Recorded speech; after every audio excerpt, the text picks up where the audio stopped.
જય હિન્દ, વંદે માતરમ કે હાલ ભારતની અંદર કેટલી રેજિમેન્ટો અને કેટલી બટાલિયનો અસ્તિત્વમાં છે, પણ વાત આજે આપણે એ મહાર રેજિમેન્ટની કરીએ કે જેનો ઇતિહાસ છે ને એ સાહેબ ગૌરવવંતો છે, જેનો ઇતિહાસ એવો છે કે જેનું ગૌરવ આખું ભારત વર્ષ લઈ શકે. મહાર રેજિમેન્ટ એટલે આ દેશની એવી રેજિમેન્ટ કે જે આઝાદી પહેલાથી આ ભારતની અંદર અસ્તિત્વમાં છે. એવું કહેવાય છે કે મહાર રેજિમેન્ટે જ્યારે જ્યારે આ દેશને જરૂર પડી છે ને ત્યારે સાહેબ પોતાની વીરતા અને પોતાની ખુમારી દર્શાવી છે. કારગિલ યુદ્ધ હોય, આતંકવાદ વિરોધી ઓપરેશન હોય, કેવા કોઈ પણ કાર્ય હોય, જ્યારે આ દેશ ઉપર એમ કહેવાય કે આતંકવાદીઓએ મીટ માંડી છે ને ત્યારે સાહેબ મહાર રેજિમેન્ટે આ દેશમાં મહત્વપૂર્ણ ફાળો આપ્યો છે. એવું કહેવાય છે કે 1 જાન્યુઆરી અને 1818ની સાલમાં ફક્ત 500 મહારોએ 28,000 પેશવાઓને કાપી નાખ્યા અને આ યુદ્ધ જીત્યું. ત્યારથી એમ કહેવાય છે કે મહાર સૈનિકોની જે વીરતા હતી અને એમનું જે શૌર્ય હતું ને એની ચર્ચા આ યુદ્ધના લીધે આખા દેશમાં પ્રસરી ગઈ. અને એવું કહેવાય છે કે જ્યારે બીજું વિશ્વયુદ્ધ થયું ત્યારે ફરી એકવાર ડોક્ટર બાબા સાહેબ આંબેડકરે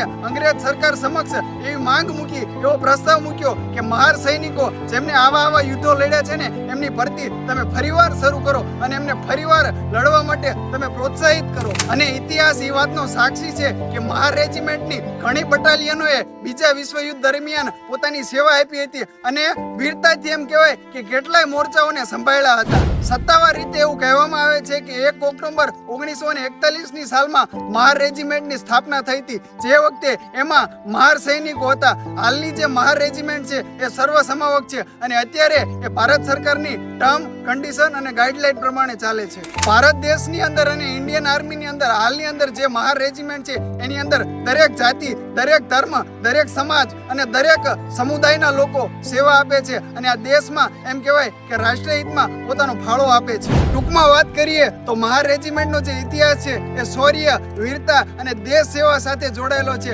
આપણી પાસે મહાર રેજિમેન્ટ રૂપે એક એવી રેજિમેન્ટ છે જેનું ગૌરવ આજે આખો દેશ લઈ શકે છે. જે એમ કહેવાય કે આપણા પૂર્વજોના બલિદાન, આપણા પૂર્વજોના શૌર્ય અને એમની વીરતા સાથે જોડાયેલી છે. એની સાથે ભારત માતા કી જય, ઇન્કલાબ જિંદાબાદ.